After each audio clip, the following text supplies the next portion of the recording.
Katatapos lang maghugas ding edit ng mga platong pinagkainan nila ng tanghalian nang dumating si Onyok na anak ng Kapitan Del Barrio. May dala itong sulat para sa dalaga. Ipinabibigay ni Amy Evangelista, anang binatilyo na hanggang tainga ang ngiti. Nahulaan kaagad niya na may kapalit ang pagiging mensahero ni Onyok para sa bagong may-ari ng Villa San Miguel. Kailangan ko bang sagutin agad itong sulat, ha, Onyok? Habol na tanong niya nang biglang kumaripas na ng takbo ang binatilyo. Hindi na daw, sigaw nito mula sa kawayang tarangkahan nila. Medyo binagalan nito ang takbo. Pumunta ka na lang daw doon. Napasimangot siya nang marinig iyon. Masyado naman ang tiwala ng Evangelista na iyon na pupunta siya sa villa kaagad-agad. Nang pumasok siya sa loob ng bahay ay nandoon at naghihintay na ang kanyang ina para malaman ang nilalaman ng sulat habang ang nakababata niyang kapatid na si Elsa ay tulalang nakatuon ang mga mata sa black and white na telebisyon. Ano nang sinasabi ng sulat? Tanong ni Aling Elvira na ibinaba ang ginagansilyo. Maikli lang ang mensahe ng sulat. Ako daw po ang inirekomenda ni Kapitan para maging sekretarya ni Amy Evangelista, tugon niya habang binabasa ang iba pang nilalaman ng sulat. Paroroon ka ba, anak? Usisa nito na matamang tinitigan ang anak na panganay. Napatiin ang likod niya sa dingding sa tabi ng bintana. Nasabi na po sa kin ni Kapitan Berto na hindi daw po makapagbubukas ang paaralang pambarangay dahilan sa kinulang ang pondo sa pagpapakumpuni diyon sa parte ng bubuong na bumagsak noong nakaraang bagyo. Hindi pa rin ba nakukumpuni iyon? Abay noon pang Nobyembre ang bagyo, Napakagatlabi si Edith. Naaawa siya sa mga batang mapipilitang huminto ng pag-aaral dahil hindi kakayanin ng mga magulang ng mga ito na pag-aralin sila sa kabayanan. Hindi siguradong may trabaho ka sa pasukan? Opo, mahinang sagot niya. Natahimik pansumandali si Aling Elvira at pagkuway nagsalita. Bakit hindi mo subukan ang iniaalok nitong si Amy Evangelista, anito? Pansamantala lamang naman habang hindi pa nagsisimula ang klase, malay natin makapagbukas iyon kahimanawari. Nang bumagyo noong nakaraang Nobyembre ay 2 silid lang ang natirang pwedeng pagdausan ng klase ng mga bata. 3 silang guro roon. Palibhasa ay si Edith ang pinakabata at pinakabago kaya siya ang pansamantalang tinanggal. Hinati sa 2 ang kanyang klase at ibinigay sa 2 natira pang seksyon. Titingnan ko mamaya, tugon niya sa ina. Ang bayan ng San Josef ay nasa pagitan ng Mamburao at San Jose, isang islang nakausling parang kuntil sa baybayin ng Occidental Mindoro na matagal nang may reputasyon na pugad ng smugglers. Ang Villa San Miguel ay pag-aari dati ng isang mayamang taga San Josef na mas piniling tumira sa Maynila at ginawang bahay bakasyonan lamang ang villa na nakaluklok sa pinakamataas na burol doon. Tanaw mula sa observatory ng villa ang buong sitio ng Pulong Banal. Sa ibaba ng burol ay nandoon ang isang koloni ng mga bahay. Ang mga pamilyang nakatira roon ay karaniwang mga tao na ang ikinabubuhay ay pangingisda at ang iba ay mga tauhan ng pamilya Anzures sa Koprahan. Nang magkaedad si Senor Enrico Anzures ay namalagi na ito sa Pulong Banal. Ito ang nagpagawa ng mga kalsada roon kung kaya napamahal ang matanda sa mga lokal na residente. Siya ang tinaguriang Don ng Pulong Banal. Ang bawat salitang mamutawi sa bibig nito ay pinakikinggan at sinusunod. Si Senor Enrico ang nagpaaral kay Edith sa Maynila. Marami silang napag-aral ng matanda, ngunit siya lang ang kaisa-isang bumalik at piniling maglingkod sa kanyang mga kababayan. Huwag kayong basta-basta magbebenta ng lupa, bilin noon ni Senor Enrico. Ngunit nagtaka ang mga residente ng Pulong Banal nang makarating sa kanila ang balita na ang pinakamamahal na Villa San Miguel ay ibinenta ni Carmela Anzures, na siyang nakamana ng bahay at lupa sa Burol, sa isang taga-Maynila. Sino ang Michael Evangelista na ito na lumipat kamakailan sa villa at balitang gagawing resort iyon?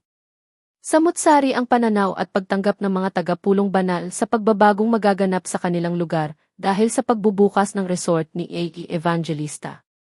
Dadayuhin tayo ng mga tao mula sa kung saan-saan, sabi ng iba. Maraming espekulasyon at mga haka-haka ang umimbulog sa mga usapan sa pundahan ni Aling Masang. Kesyo gagawin daw nightclub ang bahay ni Senor Enrico. Magkakaroon ng mga babaeng puta dito sa Pulong Banal. Nagtawanan ang mga nakarinig. May nakapagsabing retreat house daw ang gagawin sa villa. Mas magaling daw iyon dahil magiging selective ang pupunta roon at hindi na masyadong babaguhin pa ang nakagisnang yari ng bahay.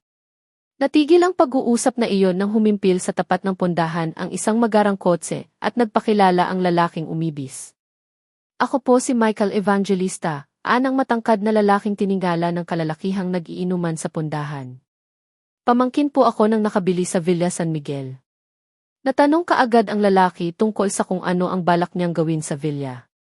Gagawin ko pong resort, parang hotel na rin po, tugon nito sa nagtanong. Nang makaalis ang taga Maynila ay nagkani-kanya na naman ng sabi-sabi ang mga tao sa pundahan. Nako, kapag dumami na ang nagpupuntang tao dito ay malamang natutukan na naman ng Coast Guard itong lugar natin, anang isa sa kalalakihan. Abala, Michael sa pagkukwenta ng mga nagasto sa pagpaparenovate ng villa. Ang dating silid-aklatan ang ginawa niyang opisina dahil naibigan niya ang disenyo ng silid na iyon. Ang mga wood panel na naara ay malamang nakainggitan ng kahit sinong may taste sa wood carvings. Tiniyak sa kanya ni Kapitan Berto na tatanggapin ni Edith Sanchez ang posisyon bilang sekretarya.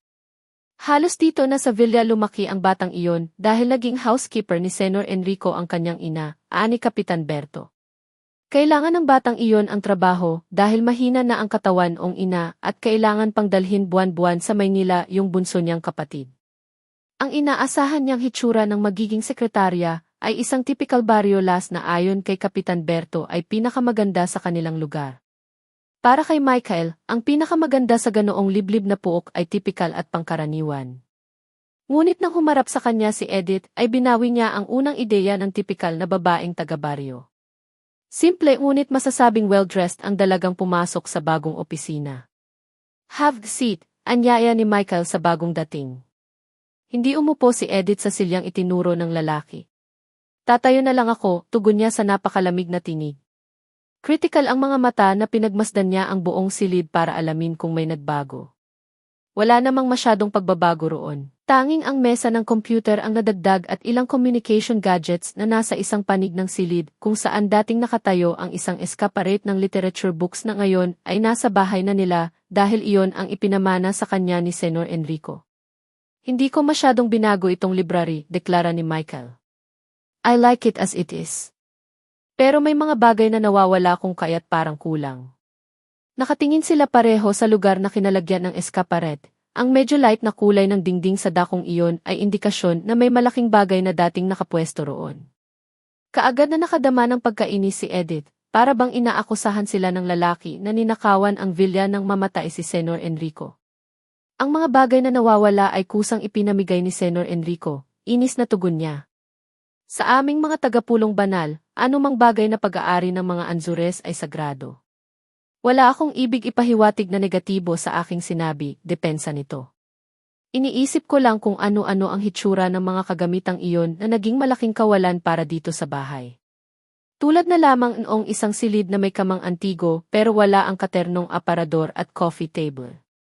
Naunawaan mo ba ako? Hindi niya ito sinagot. Alam niya kung kanino napunta ang aparador at coffee table, kay Aling Epang na matagal na naging katulong sa bahay na iyon. Lihim siyang humanga sa kaalaman ng kaharap sa mga kagamitang hindi naman nagisnan doon pero alam nang may kasamang terno. Lahat kasi ng furnitures sa villa ay talagang terno-terno. Tulad ng mga lamisita at antigong kabinet na nandoon pa rin sa silid-aklatan. Kung nais mong malaman kung kani-kanino napunta ang mga gamit na iyon ay alamin mo sa abogado ni Senor Enrico, sabi na lang niya. Nakasaad lahat ng mga iyon sa testamento ng matanda.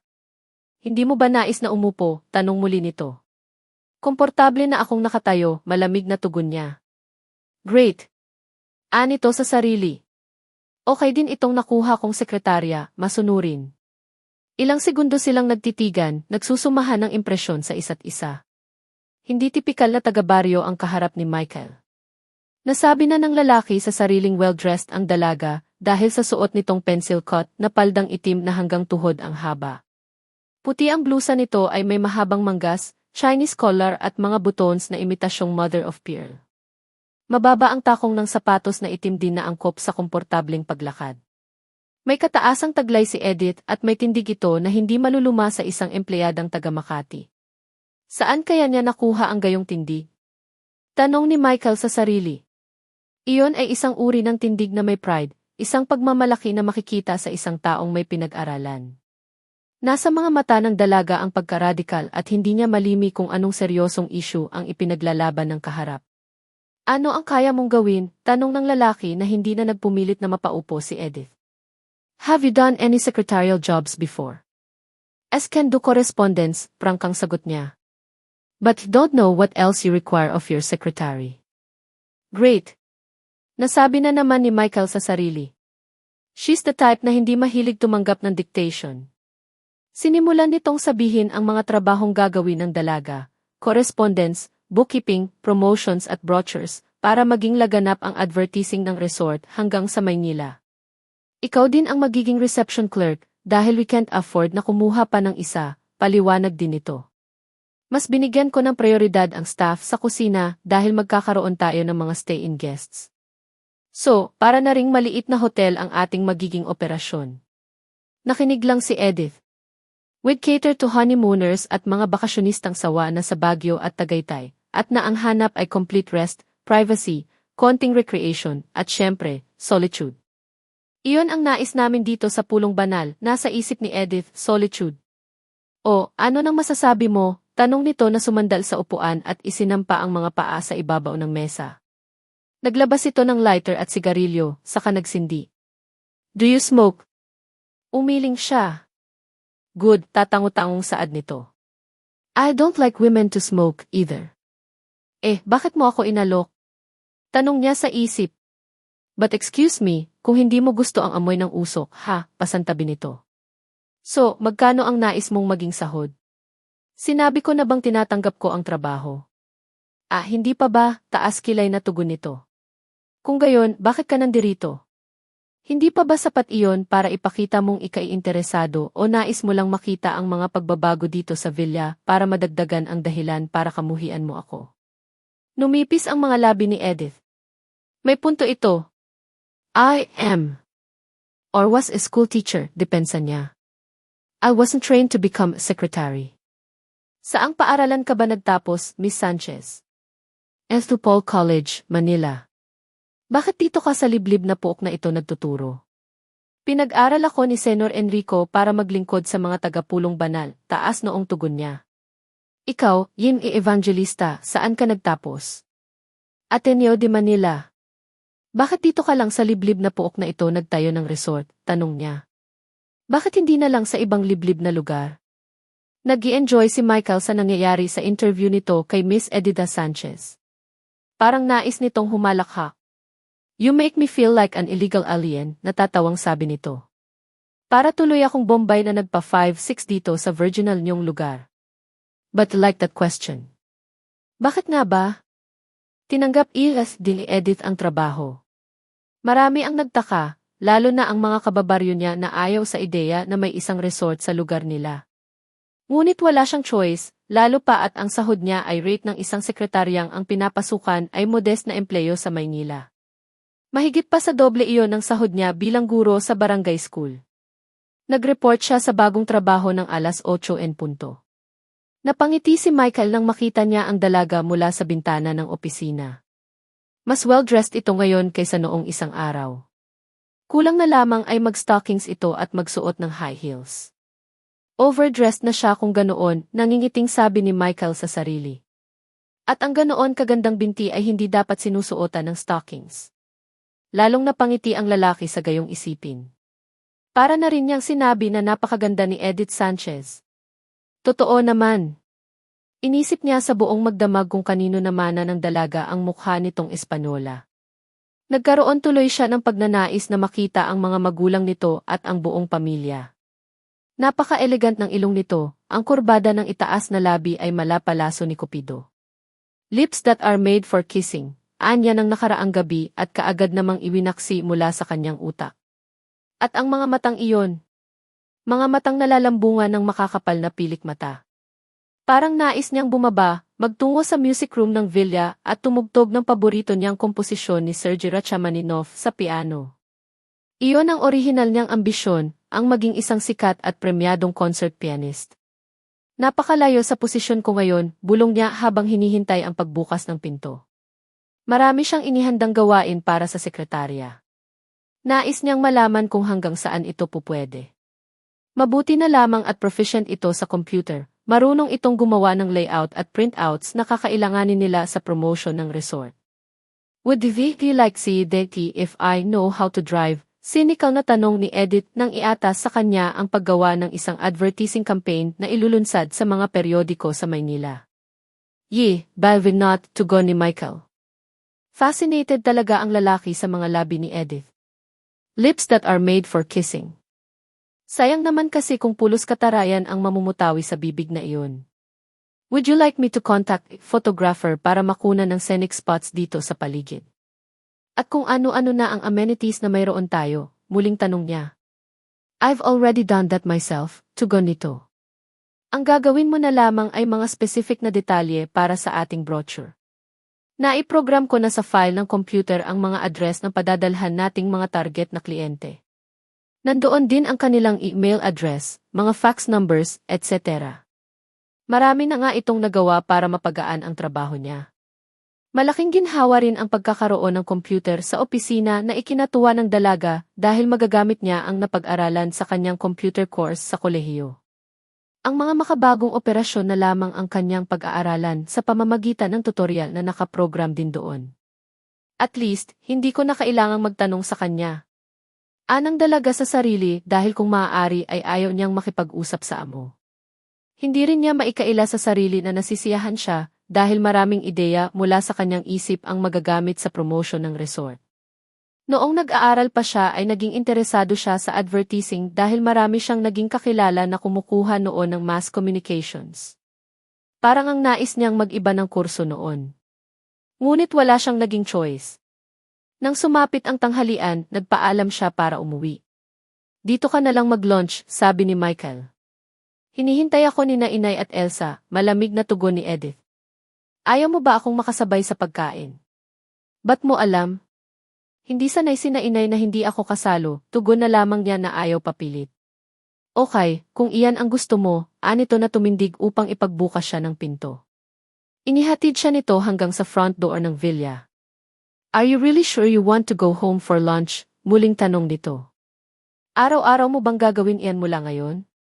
Natatakot ka ba na baka hindi na ako bumalik mamaya? Balik tanong niya. Of course not. I'll be back in an hour. Malamig niyang paalam bago tumalima patungo sa malaking tarangkahang bakal ng villa habang nag-iisip kung ano ang magandang pangalan para sa resort. Sa bandang huli ay Mont Saint-Michel, Resort of the Saints ang napili niyang pangalan. Ang Mont Saint-Michel ay isang kastilyo sa France at ang Resort of the Saints ay halaw sa pangalan ng kanilang bayan, ang San Joseph. Ang barangay nila ay San Miguel, ang kanilang sitio ay Banal. Mga santo naman kaya ang dadayo sa resort?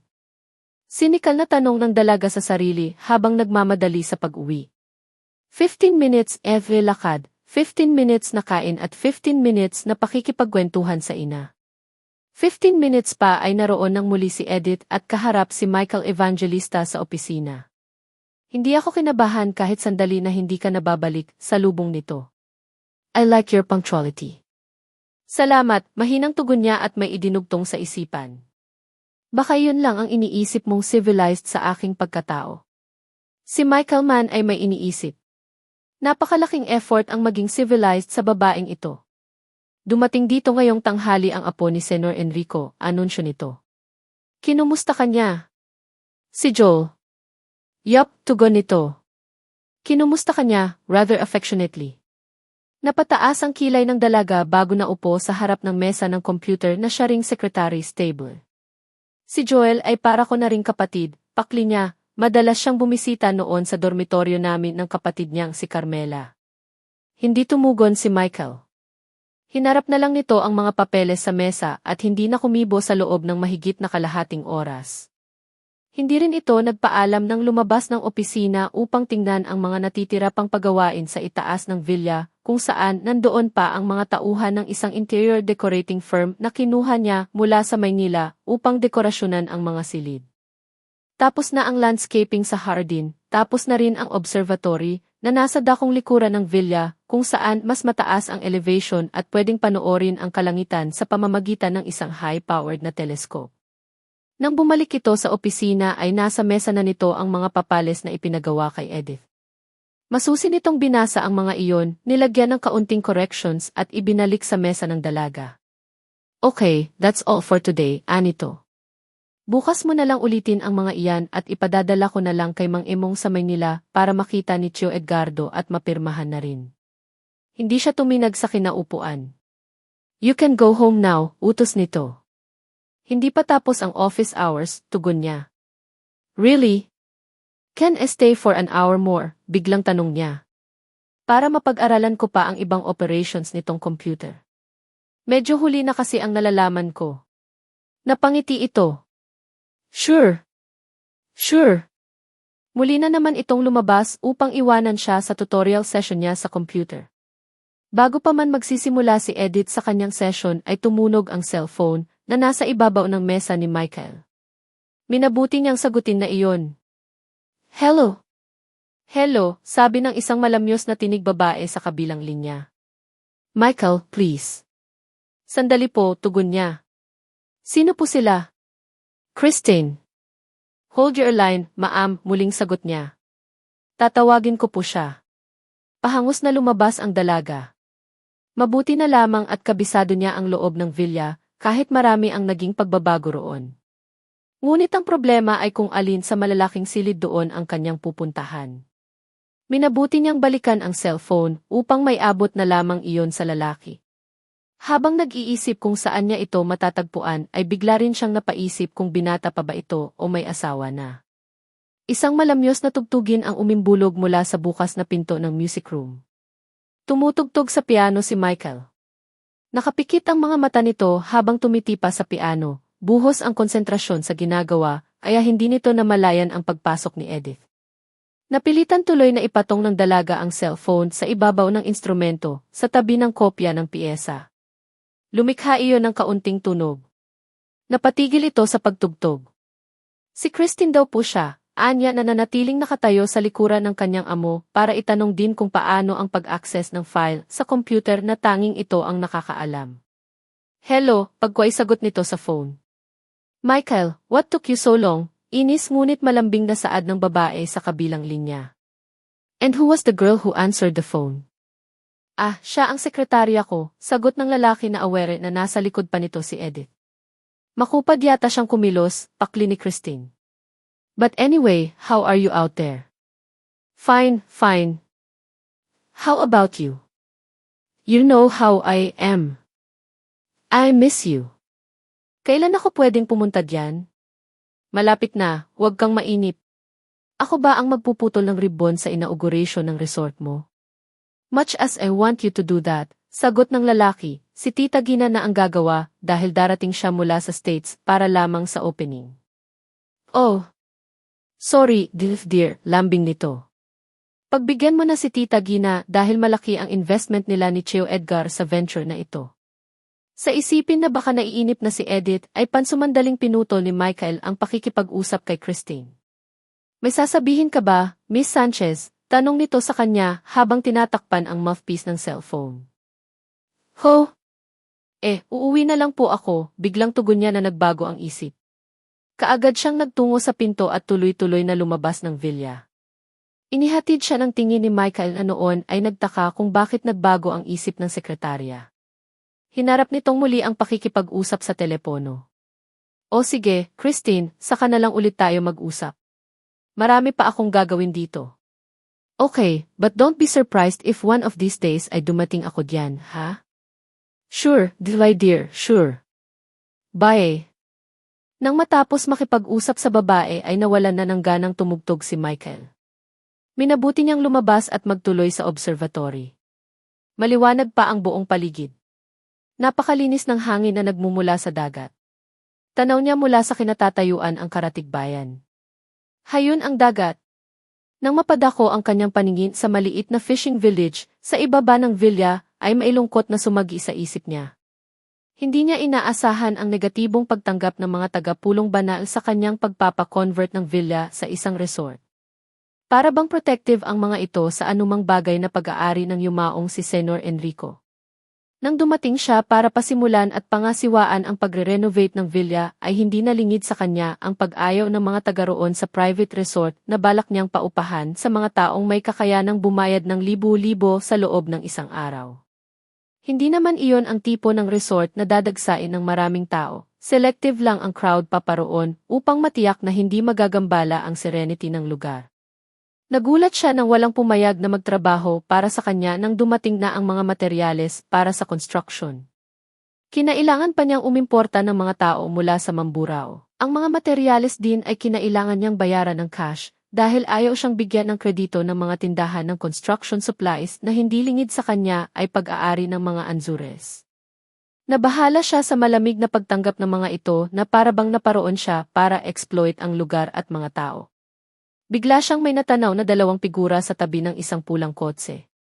Sa punto de vista na iyon ay alam na niya kaagad kung sino ang babae base sa kulay ng suot nitong damit. At ang kausap nitong lalaki ay walang iba kundi si Joel Anzures. Sumilik siya sa telescope upang mas makita ang tagpo. Kitang-kita niya ang aksyon ng dalawa. Nakita rin niya ang masuyong paghaplos ni Joel sa buhok ni Edith. Halos kapatid na daw niya, sarkastikong bulong niya sa sarili nang maalala ang sinabi ng dalaga tungkol kay Anzures. Eki will ask to work, malamig na pahayag ni Edith ukol sa proposisyon ni Michael na magsimula ng cottage industry para sa kababaihan ng sitio. Hindi kailangan ng mga taga rito ang empleyo dahil kontento na sila sa pagtatanim at pakikipangisda sa mga taga San Sebastian. Napikon ang lalaki sa narinig. Wala na ba talaga akong aasahang pagsang-ayon mula sa'yo? Inis nitong tanong. Daig mo pa ang isang aktivistang suki ng Mendiola. Daig mo pa ang isang komunista na galit sa kapitalista. Ano ka ba, Miss Sanchez, protestante? Kapakanan din naman ng mga taga rito ang iniisip ko, Kung kapakanan ng mga taga rito ang iniisip mo ay ipakita mo sa paraan na hindi kakikita. Maanghang din niyang sagot. Tulad ng ipagawa mo ang eskwelahan ng mga bata. Para doon ka na't mawalan ako ng magaling na sekretarya, sarkastikong balik nito. No way. Wala pa ako sa estado para maging pilantropo dahil hindi pa ako ganoon kayaman. Hindi siya sumagot. Bakit hindi ang mga Anzures ang hilingan mo ng ganyan, dugtong pang-uyam nito? Malakas ka naman siguro sa kanila, lalo na kay Joel Anzures na siyang namamahala ng pananalapi ng kanyang pamilya. May ibig ka bang puntuhin, Jinky Evangelista? Naniningkit na tanong niya. Mayroon ba?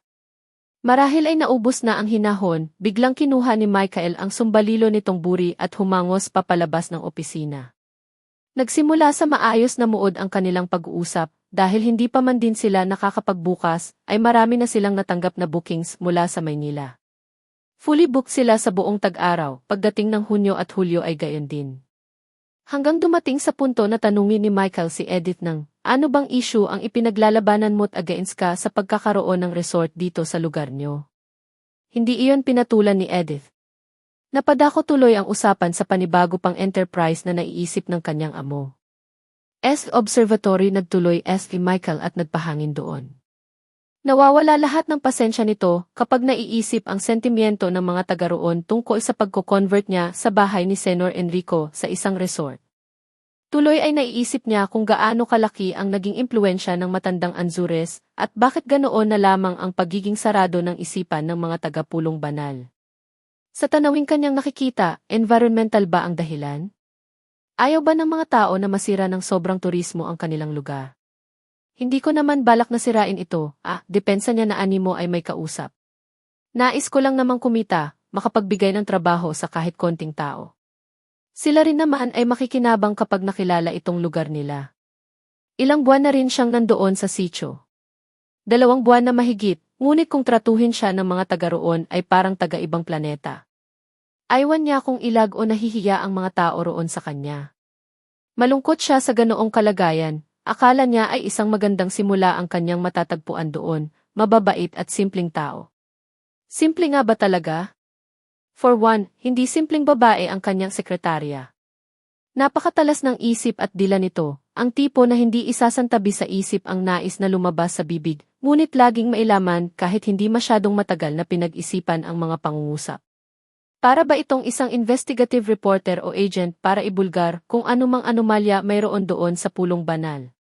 Cheap kasi ang real estate doon, cheap din ang labor. Iyon ang hindi matanggap ni Michael. I want to be fair if they will just let me. Sana ay hindi na lang niya binili ang Villa San Miguel. Sana ay naghanap-hanap pa siya sa San Sebastian. Nawala na ang thrill niya sa pagiging fully booked ng resort hanggang Hulyo, kaya nagbalik na lang ang isipan niya sa nakalipas. Mahigit 2 taon lang ang nakakalipas nang mamatay si Lisa, ang asawa ni Michael. May naiwan itong isang anak na babae at salaping mamanahin mula sa mga mayamang magulang. Walang tiwala sa kanya ang mga biyenan. Katatapos pa lamang niya sa universidad nang pakasalan niya si Lisa. Wala siyang balak na magnegosyo o maging executive ng kung anong kumpanya sa Maynila kahit pa maraming alok sa kanya. Ang nais niya noon ay maging isang pianista. Masyado niyang pinairal ang kanyang pagiging one-track-minded, kung kaya nawalan siya ng focus kung saan niya dapat ibinuhos ang kanyang konsentrasyon at natapos na pinag-aralan. Sa paningin tuloy ng kanyang mayamang biyenan, siya ay isang loser na lihis ang perspective sa buhay. May kaya rin naman ang kanyang pamilya, hindi nga lamang kasing yaman ng in-laws niya. May kaunti silang lupain sa Central Luzon at sa Bicol. Ngunit nang mabiyuda ang kanyang ina ay nalulong ito sa sugal hanggang sa maubos ang naipundar ng nabubuhay pa ang abogadong asawa nito. Ang pagiging waldas ng ina niya ang isa sa mga naging dahilan ng mga biyena ni Michael na bawiin ang asawa at anak na noon ay 2 taong gulang pa lamang. Isaayos mo muna ang buhay mo, hamon sa kanya ng biyenang lalaki. Saka ko lamang isasauli sa iyo ang iyong mag-ina. Hindi naman siya lasenggo, hindi rin sugarol at lalong hindi adik. Nais lamang niyang sundin ang ambisyon na maging pianista. Pinagbigyan ko lang sina mommy at daddy, anya noon sa kanyang sarili. Is this the price I have to pay for being an obedient son? Nakuha niya sa kanyang maternal grandmother ang hilig sa musika. Ang kanyang lola Corazon ang gumastos upang mapaturuan siyang magpiano sa murang edad na 5. Sa paaralan ay lagi siyang kinukuha noon para tumugtog sa mga programa. Nakasali na siya sa isang patimpalak sa pagtugtog ng piano at nagwagi ng first prize. Ngunit nang magtapos siya ng high school ay noon siya nagkaroon ng problema. Wala na ang kanyang lola Corazon para backup siya. Nais niya noong mangibang bansa upang doon magpakadalubhasa sa pagtugtog. Napili nga niya ay isang prestigious music academy sa New York. Kalokohan yang inisip mo, sabi noon ng kanyang ama. Kumuha ka ng business administration, pagkatapos mo'y mag-EV ka, o kaya ikumuha ka ng law at nang ikay maging isang corporate lawyer, diyan ka yayaman. Hindi katuwiran para sa ama niya ang kanyang isinagot. Ayaw ko pong yumaman. Nais mong sumikat, ganon ba? Natatawang tanong nito, kulang na lang ay libakin ang ambisyon ng anak. Pwes, gawin mo ang gusto mo pero hindi kita susuportahan. Wala siyang nagawa. 1 taon mula nang magkahiwalay sila ni Lisa, ay namatay naman ang kanyang ina. Nakipaglibing ang kanyang asawa na kasama ang kanilang anak. Iyon ang huli nilang pagkikita ni Lisa. Ipinadala na ito ng mga magulang sa ibang bansa, kasama si Hazel, at bumalik lang ang mag-ina ng Pilipinas nang wala nang magawang lunas sa cancer sa puso ni Lisa. Hindi na kasi kayang tanggapin ng katawan nito ang kung ano-anong treatment sa Amerika, kung kaya nagdesisyon na mamatay na lamang sa Pilipinas. Noong mga panahong iyon ay napilitan siyang magtrabaho bilang manager sa isang maliit na kumpanya sa Pasig na pag-aari ng kanyang kaklase sa Ateneo. Hindi pa rin sapat para ibalik sa kanya si Lisa kahit may permihan na siyang trabaho. Baka hindi pa makabili ng memorial lot ang sahod mo, pang-insulto ng kanyang biyenan. Hayaan mo nang kami ang magpalibing sa aming anak kapag siya ay namatay na. Ang kanyang anak naman ang pilit niyang bawiin. Buhay pa si Lisa. Bakit hindi mo pahintayin siya ay mamatay? Sandali na lang, sagot sa kanya. Sandali na nga lamang ang kanyang ipinaghintay. Ngunit siya naman ang nagkaroon ng alinlangan sa sarili, kaya niyang ibigay ang lahat ng karangyaan sa kanyang anak. Sa isang maliit na townhouse lamang siya nakatira, ang anak niya ay sanay sa mansyon. Luma ang kanyang kotse na lagi pang sira, ang anak niya ay iba't ibang sasakyan ang ginagamit sa bawat araw. Nag-aaral na rin noon sa preparatory ang kanyang nag-iisang anak na si Hazel. Ang matrikula nito sa paaralan ay katumbas ng sahod niya sa kalahating taon. Hanggang sa dumating ang offer ng kanyang tiyo Edgardo. Nabili na nito noon ang Villa San Miguel. Tingnan mo kung ano-ano ang mga possibilities ng property na ito, sabi ni Tio Edgardo na ninong din niya sa binyag. Sa iyo ko na ibinibigay ang lahat ng dapat gawin. Walang problema sa gastos at kapital, basta kapag pumatok, hati tayo. Okay. Nabuhayan ng loob si Michael. Nang masimulan ang proyekto sa Villa San Miguel, ay kaagad niyang pinuntahan ang mga biyenan upang sabihin, I can now afford to keep the daughter. Hindi pa nga lamang niya makukuha kaagad-agad dahil magiging abala siya sa pinasimulang proyekto. Balak niya, kapag running smoothly na ang lahat ay sa kanya kukunin si Hazel. Pumayag naman ang kanyang mga biyenan dahil alam din nilang wala silang karapatang angkinin ang bata. Naalala niya si Hazel. Napakaganda nito, kahawig ng ina. 7 taon na ang kanyang anak. Halos 26 lang nang siya ay mabiyudo. Ngayon, sa gulang na 28 ay wala siyang balak na pataling muli. No, thanks, sagot niya noon sa kanyang Tio Edgardo nang may banggitin itong babae na irereto sa kanya. Marriage phobia. No, tugon niya. In-laws phobia. Nagtawanan silang magtiyo sa sinabi niyang iyon. Maraming babae ang dumaan sa kanyang buhay. Sa kabila ng kanyang pagiging medyo pobre, malaking advantage ang pagiging makisig at magandang lalaki. Nagkataong may talento pa siya sa musika na sadyang kinagigiliwan ng mga babae, lalo na kapag narinig ang kanyang madamdaming pagtugtog sa piano. Doon niya nabihag si Christine. At marami pang iba. Kahit kasi pobre ay marami pa rin siyang mayayamang koneksyon. Madalas siyang maimbita ng mga ito sa mga pagtitipon na madalas din naman siyang mahilingan na tumugtog. Weakness ng mga elitistang babae ang isang classical pianist, kahit isang menuetong piyesa ni Johann Sebastian Bach ang tugtugin niya ay hindi maaaring walang lalapit sa kanyang babae, kadalasan ay matrona, upang siya ay kausapin ukol sa musika at ang usapan ay mauwi sa flirtation na pilit sa kalooban. May mga babaeng matyaga siyang hinahabol-habol at sa matityagang babaeng ito, si Christine Crisostomo ang masasabi niyang maistamina dahil kahit ano ang gawin niyang pag-iwas ay hindi siya tinatantanan nito. Malapit na rin siyang bumigay ngunit inuna pa rin niya ang ilagay sa magandang estado ang kanyang pananalapi dahil napakayaman din ng pamilya ng dalaga. Mas priority rin niya ang kanyang anak na si Hazel. Love can wait, resolusyon niya sa sarili. Marriage can wait. Christine can wait as long as she's willing to wait. Maligaya na siya kung tutuusin dahil sa pagbubukas ng resort ay darating ang kanyang prinsesa. Makakapiling ko na rin ang aking si Hazel, bulong niya sa sarili habang sinusurvey ang paligid mula sa observatory. Biglang nawala ang ngiti sa kanyang mga labi nang makita niya ang papadating na kotse ni Joel. Susunduin na naman ito si Edith. Oras na nga pala ng pag-uwi ng kanyang sekretarya. Isip ni Michael, bakit kaya napakatyaga nitong si Joel na sunduin sa villa si Edith? Mahigit 1 oras ang takbo ng sasakyan mula sa kabayanan ng San Josef hanggang sa Pulong Banal.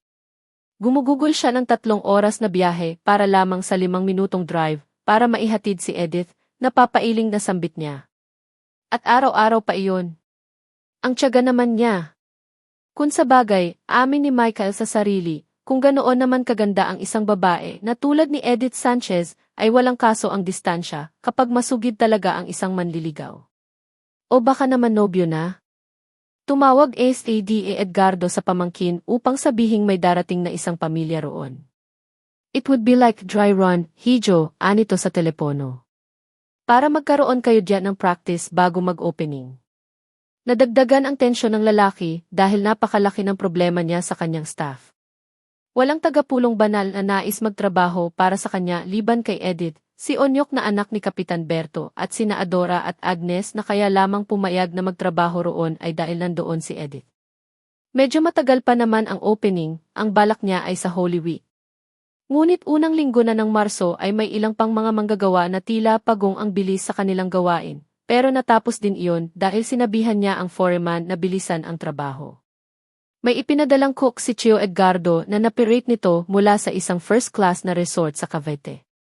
Pero nakakatatlong araw pa lang ang cook ay bigla kaagad nagpaalam dahil nababagot daw sa sobrang katahimikan sa Pulong Banal. May ipinadala na namang cook ang kanyang tiyo mula naman sa isang restaurant sa Maynila. Nang sumubok itong makisalamuha sa mga taga roon sa pundahan ni Aling Masang ay bumalik ito sa villa na may bukol sa noo at mga pasa sa mukha at katawan. Kaagad ding nag-alsa balutan ang cook. Hindi ko naman maunawaan kung anong ugali mayroon kayong mga taga rito, angal ni Michael nang umalis na ang pangalawa nitong cook. Baka naman nang makainom si Tomas ng konti ay naging madulas na ang pananalita, tugon ni Edith bilang depensa sa kanyang mga kanayon. Ayaw ng mga taga rito ang isang dayo na madaldal at mahilig bumangka. Hindi naman nakainom si Thomas, bunghalit nito na medyo ikinagulat ng dalaga. Soft drink lang ang ininom niya at naupo sa may pundahan, sapat na bang dahilan iyon para siya ay mabugbog samantalang ayaw naman siyang kausapin ng mga tao, gaya ng hindi nila pagkausap sa kin kapag ako'y napapasyal doon. Nagkibit balikat lang siya. Sa palagay ko, talagang may itinatago kayong iligal na aktibidades, natatakot kayong baka matuklasan ng tagalabas at isuplong sa may kapangyarihan. Matagal nang tumigil sa operasyon ang mga pirata dito, inis na tugon niya. Kaya, sarkastikong tanong nito. Baka hindi naman piratang dagat ang nandito, mga smugglers, hindi ba? Nagtimpi siya. Sa lahat ng ayaw niya ay inaakusahan ang kanyang mga kanayon ng mga bagay na hindi naman napapatunayan pa ng nag-akusa. Kahit tunay na nangyayari ang akusang iyon ng kanyang amo. Tila natutuwa ka pa sa mga nangyayari, sita pa nito. Para bang ayaw mo ring matuloy ang pagbubukas nitong resort. Tensyon lang yan, Ginny Evangelista, tugon niya na ayaw sagarin ang pasensya sa mga sinasabi nito. Subukin niyong kausapin na lang si Kapitan Berto, baka may makuha pa siyang tao. Ayan ka na naman sa Kapitan Berto, inis na namang saad nito. Alam mo, kapag babanggitin mo ang pangalan ng inyong Kapitan Del Barrio, para bang inaakusahan mo ako ng bribery. Napailing si Edith, natatawa sa nagiging takbo ng kanilang pagtatalo. N.E. Evangelista, paalala na lamang niya, kailangan po kayong magpunta sa bayan para order in ang mga supply na pagkain para sa darating na guests. Isa pa iyan, mainit na namang sabi ni Michael. Nagpunta na ako kanina pang umagang-umaga pagkatawag ni Tio Edgardo. Alam mo ba ang nangyari sa akin? Alam mo ba? Hindi po, mahinang tugon niya na napatingin sa mukha ng kanyang boss. Ito bang mukhang ito ay mukhang manunuba? Hindi naman po. Pati ba naman pagkain na sabi ko ay CA, ayaw nila akong pagbigyan kesyo, masama daw ang daan dito sa pulong banal. Bakit naman kasi CA? Hindi ba pwedeng isakay mo na lamang sa iyong sasakyan ang mga dapat bilhin, anya nakampi pa rin sa kanyang mga kababayan. Hindi nga papayag ang mga iyon na mag-deliver dito sa pulong banal. Hindi ba naman karapatan ko ang magpa-deliver kung 2 sakong bigas, 5 kahong dilata at mga kagamitang pangkusina ang aking binili sa kanila, reklamo nito. Aba, halos binili ko na ang lahat ng kanilang paninda. Kitang-kita ni Edith ang senyales ng pailalim na pagbuboykot ng mga taga San Joseph sa kanyang amo. Hindi rin niya maiwasang makadama ng simpatya dahil talaga namang lubos ang pagsusumikap ni Michael para maging maayos ang takbo ng resort bago pa man ito makapagbukas. Ano ngayon ang gagawin natin, tanong niya. Pwede bang ikaw na lang ang pumunta sa bayan at makipag-negotiate kung sino ang pwedeng makapagbigay sa atin ng kredito dahil hindi naman natin sila tatakasan, suhestyon nito. Maghanap ka na rin ng magiging suki natin para mag-supply ng mga pagkain, lalo na ang karne dahil hindi naman problema ang isda. Para lamang matahimik na ang kanyang amo ay lumakad noon din si Edith, sakay ng kotse nito, ang driver nitong si Mang Emong ang nagmaneho.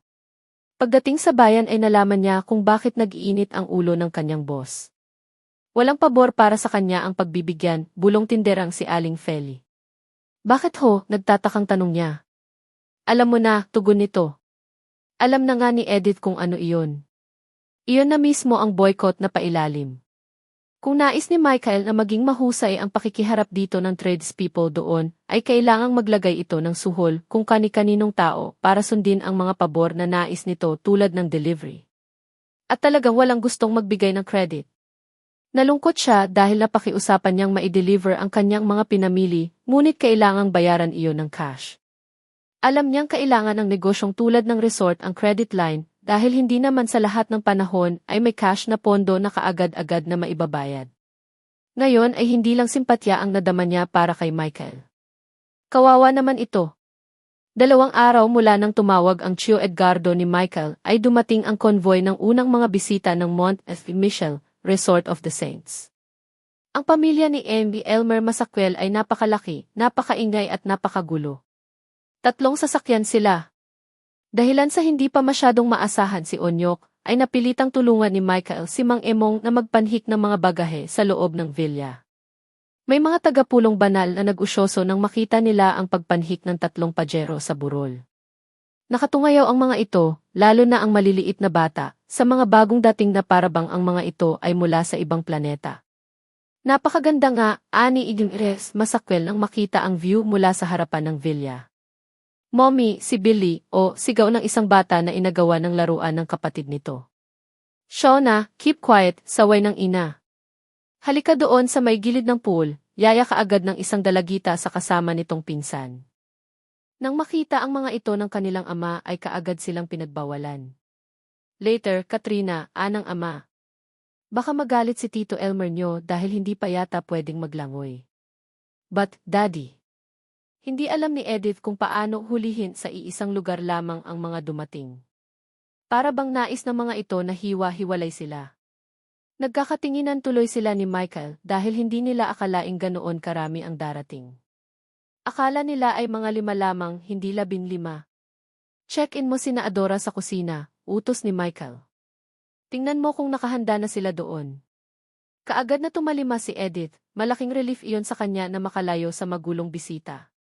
Tanong tuloy niya sa sarili, ano kaya ang gagawin ni Michael para maitahimik ang mga ito? Hindi bagay sa kanya ang maging baggage boy, nangingiting sabi niya habang patungo sa kusina. Masyado kasi siyang. Hindi niya maipagpatuloy dahil sasabihin niyang masyadong gwapo para gawin ang ganoong trabaho. Napapitlag siya. Noon lang niya na-acknowledge sa sarili na gwapo ang amo kahit pa marami ng kababaihan sa kanilang lugar ang nakapagsabi at madalas pang magtanong kung suplado ba si Amy Evangelista. Mabait ba si Amy Evangelista? Ano hitsura niya tuwing umaga? Nais tuloy sagutin ni Edith, kung nais niyong malaman ay bakit ayaw ninyong magtrabaho sa kanya. Buhay sina Adora at Agnes sa kusina. Naghanda ang mga ito ng espesyal na buko juice para makapagpalamig ang kanilang guests. Binigyan sila ni Edith ng instruction kung paano gumawa ng sandwich na ang hitsura ay talagang presentable na kagaya ng makikita sa mga class na hotel. Kung tungkol sa pananghalian ay medyo nakalusot sila dahil barbecue ang magiging estilo ng paghahanda. Basta nandoon na ang mga ihawin ay ayos na at pwede nang iwanan ang pamilya ni Amy Masakwel. Ngunit hindi pa rin pwedeng iwanan ang guests, lalo na si Amy Masakwel dahil tanong ito ng tanong tungkol sa lugar. Nagpaunlak naman si Edith nang ituro siya ni Michael para siya ang sumagot sa mga katanungan. Si Onyok ay mas naging epektibo bilang lifeguard sa mga batang hindi na talaga napigil na maligo sa pool. Madilim na nang mapansin ni Michael na nandoon pa rin si Edith at tumutulong kina Adora at Agnes sa paghahanda para sa hapunan ng mga bisita. O, pwede ka nang umuwi, anito sa dalaga. Hindi mo na trabaho iyan. Isang tingin pa lamang sa lalaki ay alam na kaagad niyang pagod na rin ito. Pareho lang sila na gumawa ng mga trabaho na hindi nila linya, wala kasi silang choice. Kung hindi siya kikilos ay mapupulaan ang resort. At kahit ayaw rin niya sa existence niyo sa pulong banal ay ikalulungkot niya kung hindi iyon magtagumpay. Sa sasandaling panahon na siya ay nakakapagtrabaho roon ay nakita niya ang napakalawak na posibilidad ng pulong banal para maging kompetensya ng Boracay. Nalungkot siya dahil sa iba na padako ang landas ng kanilang magandang lugar. Nang makasigurong kayanan ni Adora at Agnes ang natitira pang gawain ay nagpaalam na siya kay Michael. Umakyat naman ang huli para siya sa atin kung nasisiyahan ang mga kliyente sa mga silid at upang alamin kung nakakaagwanta si Onyok sa gawain nito roon sa itaas. Nang papalabas na si Edith ng malaking pinto ay nasalubong niya si Joel. Bakit ngayon ka lang uwi? Mainit ang ulo nito sa ideyang madilim na ay nandoon pa rin siya. Napakarami naming inasikasong trabaho ngayon, tugon niya. Nanggaling ka ba sa amin? Sabi nito na pumasok sa bulwagang dati-rati ay sala ng villa, pinagmasdan nito ang bagong disenyo ng napakalaking silid na pwedeng maging dance floor para sa 100 katao. Nag-aalala ang inay mo sayo. Tayo na, kung gayon, yaya niya sa sundo. Sandali lamang, pigil ni Joel dahil hindi pa rin ito tapos sa pagpuna sa naging kinalabasan ng villa ng agelo nito. Naglakad-lakad pa ito hanggang sa komedor at napasimangot dahil iba na ang kulay ng mga dingding doon. Naghintay na lamang siya sa may pinto. Nang bumalik ang binata mula sa komedor ay nakasimangot ito. Nababaduyan talaga ako sa ginawa ni Evangelista sa bahay ni Lolo, disgusto nitong sabi. Tingnan mo na lang kung ano ang nangyari sa mga wood panel sa komedor. Tayo na, Joel, yaya niya dahil medyo malakas ang tono ng pagsasalita nito. Hindi. Talagang nakakaasar ang nangyari sa villa, anito. Sana'y hindi na lamang ito ang ibinenta ni Carmela. Sana'y iyong bahay na lang sa Dasmariñas Village. Lalong lumalim ang kunot sa pagitan ng mga kilay ng binata nang ituon ang pansin sa isang sulok ng bulwagan kung saan nandoon ang napaka-elegant na grand piano na pinagtulong-tulungang ilabas ni na Michael, Mang Emong at Onyok mula sa music room at pinaghirapang iluklok sa isang plataporma upang maging center of attraction sa bulwagan. May maliliit na mesang nakapalibot doon na parang estilong nightclub. Ang baduy talaga, naiiling na bulalas nito. Ang baduy-baduy. Bakit mo ibinenta kung ayaw mo palang mabaduy ang bahay ng lolo mo? Tanong ng isang tinig mula sa itaas ng hagdanan. Si Michael. Hindi sanay na matanong ng ganoon si Joel, kaya sarkastiko itong sumagot. Paanong hindi ko sasabihing na baduy itong villa? Sino ba namang taong may taste na basta na lamang sisirain ang orihinal na disenyo nitong bahay? 18th century England ang style nito, Evangelista. Are you familiar with 18th century designs? 18th century music ang alam ko, ulol. Tugon ang utak ni Michael. Wala akong alam sa mga sinasabi mo, maanghang na tugon nito. Ang alam ko lang ay hindi na ito pag-aari ng iyong pamilya, kaya wala ka ng karapatan kung baduyin ko man ang kabuuan ng bahay na ito, okay? Joel, please, yaya ni Edith na nakikiusap. Tayo na. Hindi ko maisip kung bakit natitiis mong magtrabaho para sa taong ito, Edith. Baling nito sa kanya na ang tinutukoy ay si Michael. Kailangan kong kumita, Joel, tugon niya.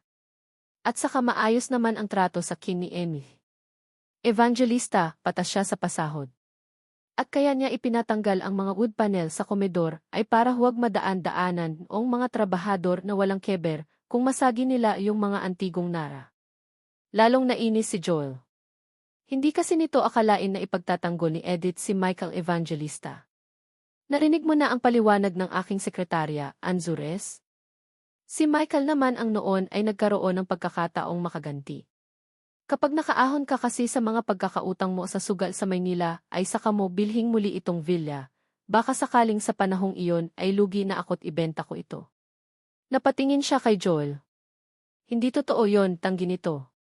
Kagustuhang ibenta ng kapatid kong is Carmela itong villa dahil sa Amerika na siya titira. Tama na yan, Joel, muling saway ni Edith na hinatak na ang binata. Tayo na. Nagpasyanod na ito. Hanggang sa paglabas ay may sinabi pa rin ito tungkol kay Michael, dinig na dinig iyon ng huli. Itaga mo sa bato, Edith, ani Joel, hindi tatagal dito ang Evangelista na yan. Yan go alam kay Michael ay isang linggong mamamalagi sa resort ang pamilya Masakel.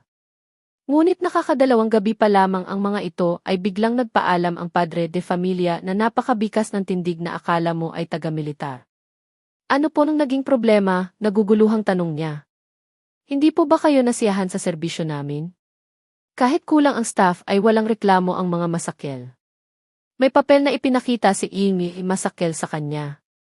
May batang nagbigay sa akin nito nang kami pumasyal sa dagat kahapon. Inabot iyon ni Michael at binasa ang nilalaman ng kapirasong liham na ang ginamit na tinta ay pula. Dear Enric Massacre, umalis na kayo. Hindi na niya napilit ang kanyang guest sa pag-alis. Nanlulumong pinanood na lamang niya ang mga ito habang si Edith naman ay nakitulong sa paglalabas ng mga bagahe. Nang makaalis ang mga Masakel, natagpuan ng dalaga na nakaupo sa may pintuan ang kanyang amo. Hindi niya malaman kung anong approach ang gagawin. Kitang-kita sa mukha nito ang bahid ng panlulumo. Mukha itong galit sa mundo, partikular na sa lugar na kinasadlakan. Ano po ang gagawin natin, sir? Kiming tanong niya. Ano bang kasalanan ang nagawa ko, Miss Sanchez? Ang sabi ko, ano ang kasalanan ko't nangyayari ang ganito sa kin, galit nitong ulit. Kung bakit hindi mo kasi sabihin sa kin kung ano ang mayroon sa lugar na ito at ako'y mag-iimpake na rin. Hindi siya nakakibo. Ano ba talaga ang dapat niyang sabihin? Tell them that they're unfair, desperadong sabi nito. Kung gusto nila, doon sa may dagat, mano-mano na lang. Hindi ganon kadali iyon, Yin Evangelista, mahinang tugon niya. Ano ang hindi madali? Napakadali para sa kanila ang sirain ako. Ni hindi ko alam kung sino ba talaga ang kalaban ko. Kung alam ko lang. Bilang pagsimpatya, naupo rin siya sa may pintuan malapit sa may hamba kung saan siya sumandal patagilid. Hindi niya alam kung paano maibsan ang dalamhating nadarama ni Michael. Mas pinili niya ang manahimik at pakinggan ang mga hinaing nito na sa kanyang pagusga ay mairason. I'm here to earn a decent living, patuloy nito. Really won't they give me chance? Pagdating din ng araw, ang lugar na ito at ang mga tao ang makikinabang. Gulong-gulo ang isipan ng lalaki. Naroon ang isipin kung paano nito maibabalik ang puhunan ng kanyang Tio Edgardo. Naroon ang takot niya na baka hindi niya mapaunlad ang sinimulang resort, nababagsak pa rin na gaya ng dati ang buhay niya at malaking kahihiyan para sa kanyang sarili ang gayon. Ang kanyang anak na si Hazel, paano niya ito mabibigyan ng magandang buhay na talagang nagmula sa kanyang pinagpaguran? Naguguluhan ako, Miss Sanchez, angal nito. Masakit itong nangyayaring ito kung ikaw ang nasa katayuan ko. Parang batang nagsusumbong ang tono ng kanyang amo, para itong humihingi ng saklolo, ng kakampi. Wala siyang nagawa kundi ang tapikin ito sa balikat. Kung may magagawa lamang ako para mabago ang sistema, anong sistema? Hindi kita maintindihan. Ang sistema ng buhay dito sa pulong banal, tugon niya na may pag-iwas sa katotohanan. Hindi lang kasi sanay ang mga tao na mayroong resort na kagaya nito. Hindi sila sanay na makakita ng mga taong taga-ibang lugar dahil pakiramdam nila ay sasakupin sila. Bakit sila? Bakit hindi ka kasama? Naranasan ko na ang manirahan sa syudad, sagot niya. Kahit papaano, bukas ang aking isipan sa pagbabago at pag-unlad. Natuto na akong maging practical. Practical ba ang dumito ka samantalang pwede ka namang magtrabaho sa Maynila at kumita ng malaki? Practical din ba para sa iyo ang dito magnegosyo? Napailing ito. Iyon lang kasi ang nakita kong posibilidad, tugon nito. Malaki ang potensyal ng lugar na ito na umunlad dahil mas accessible ito kaysa Boracay. Hindi ba iyon nakita at naisip ng hinahangaan niyong si Senor Enrico? Nakita niya iyon, tugon niya. Pero mas naisip niyang mas makabubuting hayaan ang kapaligiran ito sa natural nitong anyo. May pagka-environmentalist si Senor Enrico at hindi siya sang-ayon sa mapang-exploit na business na tulad ng turismo. Hindi masyadong naniwala si Michael sa isiniwalat ng dalaga. Nararamdaman nito na hindi iyon ang dahilan kung bakit magre-resort sa violence, tulad na lamang ng pagpapadala ng death threat sa pamilya Masakel. Ang kahit na isang tao o grupo ng mga tao para lamang huwag matuloy ang isa pang enterprise na tulad ng private resort na hindi naman mabubulgar ang isa pang hinalang enterprise na matagal nang may operasyon doon. I don't think it boils down to environmental issue, Anito. Alam kong may iba pang dahilan kung bakit ayaw ng mga taga rito sa resort.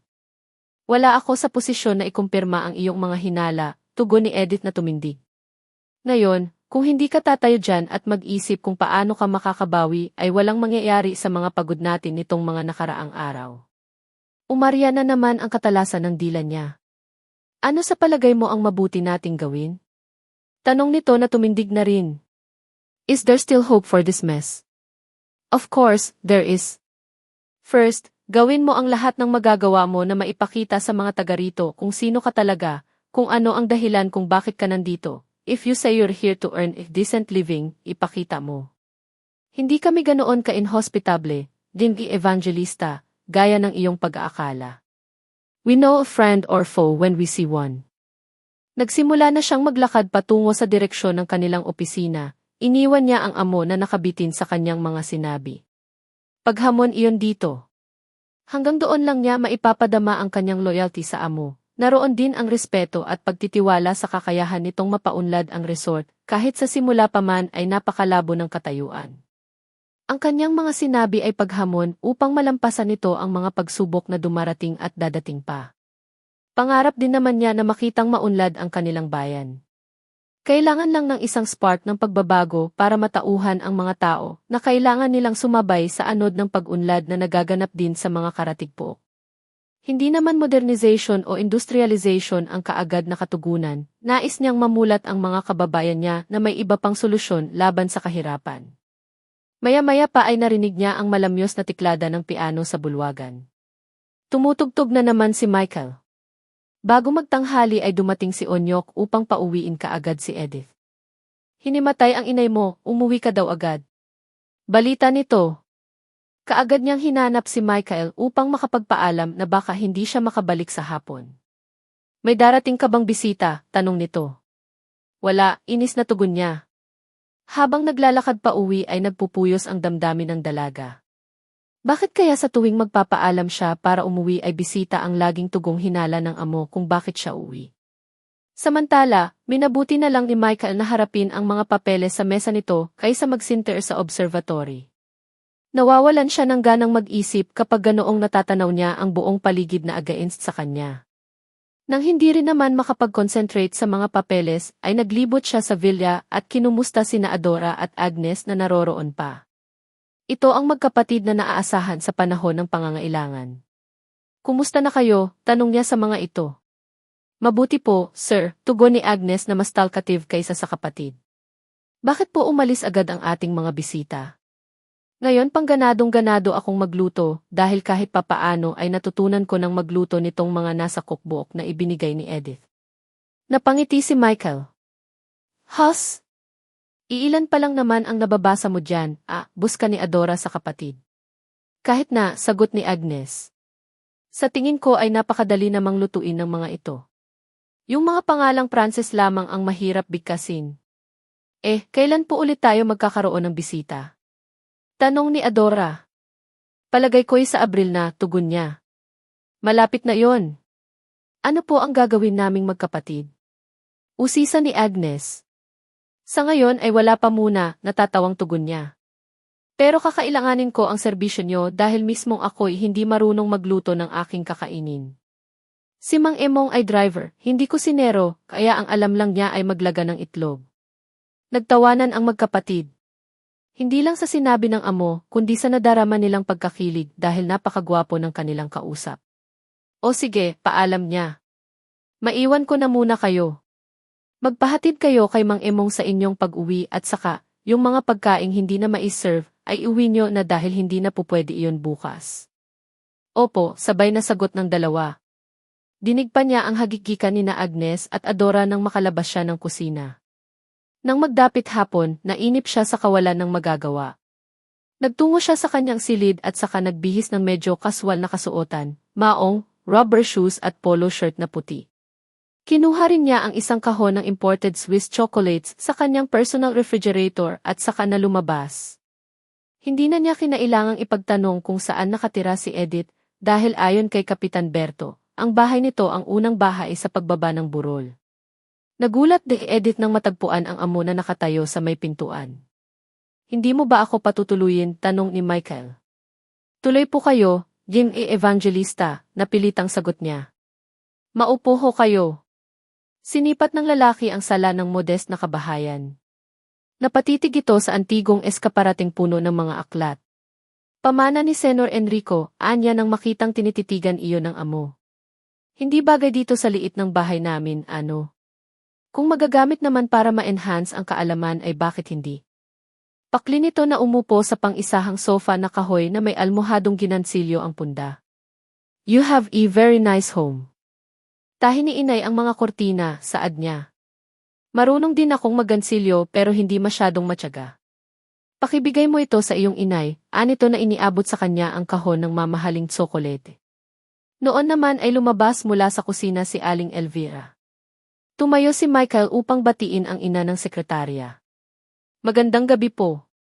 Maupo kang muli, Jim Evangelista, formal na sagot ng matanda na alanganing iniabot ang kanang kamay dahil nakikipagkamay rito ang lalaki. Napadalaw po kayo? Inisip ko po kung bakit napauwi ng maaga si Edith, tugon nito nang makaupo na. Baka po may problema. May maitutulong po ba ako? Wala naman, ani Aling Elvira na umupo sa isa pang sofa at napansin ang kahon ng tsokolate na iniaabot ng anak. Ano ito? Bigay po ni Amy Evangelista sa inyo, tugon ni Edith na lumakad patungo sa kusina. Salamat, Jim Evangelista, anang matanda. Michael na lang po. Michael, kung gayon. Alam mo kasi, si Edith lamang ang maasahan ko dito sa amin mula nang mamatay ang aking mister. Ako'y nang hinimatay kanina, kaya ipinatawag ko siya. Hindi kaya malaking istorbo sa'yo? Hindi po, nakangiting tugon nito. Ganon po pala ang nangyari pero hindi po sinabi sa akin ni Edith. Baka po may kakulangang bitamina sa inyong katawan. Magpatingin po kaya kayo sa doktor. Napakalayo ng doktor dito sa Pulong Banal, amang, mahinang tugon ni Aling Elvira. Sa katapusan ng buwan ay luluwas naman akong kasama ng kapatid ni Edith, marahil ay saka pa lang ako makakapagpatingin sa doktor. Hihintayin pa po ba ninyo ang katapusan ng buwan? Tanong ng lalaki. Wala tayong magagawa. May dadating pong nurse dito mula sa Maynila, anunsyo nito. Baka po sa makalawa ay nandito na iyon, baka po pwede kayong puntahan para makita ang inyong kalagayan. Para kung sakali matukoy din ng nurse kung ano ang diferensya sa inyo. Kung sa bagay, may kaalaman din naman ang nurse sa medisina, kesa naman magpatingin ako sa albularyo. Abay ayaw ni Edith na ako'y nagpapatingin kay Tandang Ikong. Napangiti si Michael. Talagang may bahid na ng pagkamoderno ang sekretarya. Siya nga pala, ani Aling Elvira, may magaganap na sayawan sa Sabado ng gabi. Dadalo ka ba, Jimmy Michael? Hindi ko po alam, nakangiti pa ring tugon nito, isinalalay ang baba sa kaliwang kamao. Nakita ni Aling Elvira na walang suot na wedding ring si Michael. Tinawag nito ang anak. Edith, parito ka nga, anito. Bakit po, inay, tanong ni Edith na nagbalik sa sala. Isama mo si Michael sa sayawan sa Sabado, ani Aling Elvira. Baka hindi po niya nais na dumalo, maano bang basta sundin ako, putol ng ina. Para makakilala naman ni Michael ng mga bagong kaibigan. Opo, inay, napayukong tugon niya. Noon naman sumungaw mula sa itaas si Elsa. Inay. Nandito ako, anak, kaagad na tugon ni Aling Elvira. Napatingin si Michael sa itaas ng hagdan ng kahoy na mailimang baitang. Naroon ang kapatid ni Edith. Hindi magkamukha ang magkapatid. Bakit ka napalabas, anak? Masuyong tanong ng matanda na sinalubong si Elsa sa kalagitnaan ng hagdan. May napanaginipan po ako, inay. Nakatitig si Elsa sa lalaki. Sino siya? Tanong nito. Siya si Amy Evangelista, tugon ni Aling Elvira. Ang amo ng ate mo. Ako si Elsa, nakangiting pakilala nito sa sarili. Ngumiti rin si Michael. Hello, Elsa. Hindi na lumapit ang lalaki para kamayan ang kapatid ni Edith. Wala na rin namang pagkakataon dahil kaagad itong inaya ng ina para bumalik ulit sa itaas ng bahay. Nagpaalam na lang si Michael. Sa paglabas nito sa tahanan ni na Edith, may kaagad na tumimo sa isipan nito. May psychological disturbance ang kapatid ng dalaga. Yan sumunod araw ay ginamit nila sa pagpapadala ng mga mensahe sa mga target nilang kliyente sa Maynila. Muli na namang tumawag si Tio Edgardo upang alamin kung bakit nakaalis na ang mga masakwel, samantalang weekend pa dapat ang alis ng mga ito. Tumawag sa akin si Ernie Masakel, anito. Nagreklamo po ba sa inyo? Tanong ni Michael. Hindi naman, tugon nito. Pero it seems like you're having some problems. Yes, Chio. I know it's beyond your control, Hijo. Talagang ganyan sa simula. For all we know, may mga resort din sa di kalayuan na sinasabotahe. Sana nga kung ganoon lamang, cynical na sabi ni Michael sa sarili nang i-off niya ang cellphone. At least, marunong umunawa si Amy Masakel. Siniguro raw nito, ayon kay Tio Edgardo, na hindi makalabas sa kaalaman ng kung sino ang tungkol sa sulat. Minabuti ni Edith na samahan si Michael sa ibaba ng villa, una nilang destinasyon habang pansamantalang walang ginagawa ay ang pondahan ni Aling Masang. Nandoon din si Kapitan Berto. Kumusta na, Jemilce? Evangelista. Mabuti po, tugon ni Michael na nakipagkamay sa kapitan. Mabutit na pasyal ka? Naiinip po sa villa si Amy Evangelista, mabilis na tugon ni Edith. Nagpasama po siya dito para makapamasyal naman at makikwento. Aba, magaling yon, anang kapitan na inandiyahang umupo ang lalaki. Alam mo, amang, magaling ang ganyang ikay may pagkukusang makipagkaibigan. Umiinom ka ba ng lambanog? Umiling ang lalaki. May ngiti sa mga labi bilang pagpapakita ng graciousness, kaysa naman tumanggi ito na tila kinikilabutan dahil kahit kailan ay hindi pa siya nakainom ng ganoong uri ng inumin. Imported kung ganoon, tanong ng isa pang lalaking nandoon na nakikinig at pinagmamasdan si Michael. Wala po kasing lambanog sa mga kasayahan at mga nightclub na napuntahan ko na. Abay walang problema kung imported ang gusto mo, pabirong sabi ni Kapitan Berto. Masang, maglabas ka ng isang Johnny diyan. Hindi nga biro, may Johnny Walker sa pundahan. Kaagad na kinuha ni Michael ang wallet upang unahan sa pagbabayad si Kapitan Berto na napansin itong medyo lasing na pala. Inulit pa ng kapitan ang order. Masang, si Johnny. Nariyan na, tugon ni Aling Masang na masama ang tingin sa kapitan. Napansin iyon ni na Michael at Edith. Sa isip ni Edith, hindi dapat umorder ng ganoon ang kapitan. Si Michael naman ay lalong tumindi ang hinala. Isang simpleng pundahan, may Johnny Walker Scotch Whiskey. Para tuloy nais nitong umorder pa kung mayroon si Aling Masang na stock ng Chivas Regal. Alam mo, Amang, ani Kapitan Berto nang sila ay nagkainuman na, nasisiyahan ako't nakasalo ka namin ngayon. Ako man po, simpleng tugon ni Michael. Alam mo, patuloy pa ng kapitan, kaming mga taga-punong banal ay mga masayahing tao. Kaya nga tayo nagkakasayahan, hindi ba? Nagtawanan ang mga kainuman nila. Pero, yung nightclub mo. Resort pala, patuloy ng lasing ng kapitan Nagulat kaming mga taga rito. Pero okay lang yon sa akin kaya. Kita mo naman, buo ang suporta ko sa'yo, kaya pati ang anak kong si Onyok ay pinagtatrabaho ko para sa'yo. Para hindi mo naman masabi na. Hindi marunong makisama si Kapitan, hindi ba? Nako, Kapitan, sabat ni Aling Masang mula sa loob ng pondahan nito. Lumalabas na naman ang pagkapolitiko mo. Hindi nga ba, Evangelista, tanong ni Kapitan Berto na umakbay pa kay Michael. Bago ito nakasagot ay may pumaradang kotse sa tapat ng pundahan. Natahimik ang mga nandoon nang umibis mula sa sasakyan si Joel. O Joel, bati ni Kapitan Berto nang humarap ang bagong dating sa kanila, kumusta na iyong banda at sound system na hinihiling ko sa'yo? Nakipagkamay muna si Joel bago sumagot. Yung banda ay ayos na, Kapitan, tugon nito. Pero yung sound system ay nagkaproblema dahil makakasabay pala natin yung pasayaw sa San Sebastian. Alam niyo na, iisa ang pwedeng maarkila dito sa San Josef at naunahan na tayo ng pinsan kong si Rodolfo sa pagkuha. Mayabang ang tono nito sa pagsasabi ng balita. Paano na yan? Tanong ni Kapitan Berto. Alanganin palang mabitin patiwarik ang ating pasayaw. Buti kung pwede ang radyo na lamang ni Masang. Ako na naman ang nakita, angal ng tindera. Noon naman ay pinanonood ni Edith mula sa loob ng pondahan ang kanyang amo. So far, so good. Maigi naman pala itong makiharap sa inuman. Hindi ito iyong tipo na matataga dahil simple at mas nais na makinig kaysa bumangka sa usapan. May sound system po ako sa resort, suhestyon ni Michael nang medyo matahimik ang mga kaharap pati na si Joel. Baka po pwede na iyon. Abay mayroon pala kay Evangelista. Bulalas ni Kapitan Berto na napatapik sa pinakamalapit na katabi sa kaliwa nito. Onso, may sound system si Evangelista. Wala na pala tayong problema. Gayon na nga, Kapitan, ayon ni Mang Onso. Nagpapalapad ng papel, Evangelista, nakakainsultong saad ni Joel nang makasilip ng pagkakataon na makapagsalita na ang lalaki lamang ang makakarinig. Nais ko lamang makatulong, seryosong tugon nito. O, baka naman makapagyabang, uyam ng binatang Anzures, halatang naghahanap ng pagsisimulan ng gulo. Natunugan iyon ni Edith. Kaagad siyang lumabas mula sa loob ng pundahan upang yayain na ang kanyang amo. Yin kay Evangelista, anya nang makalabas, tayo na pong bumalik.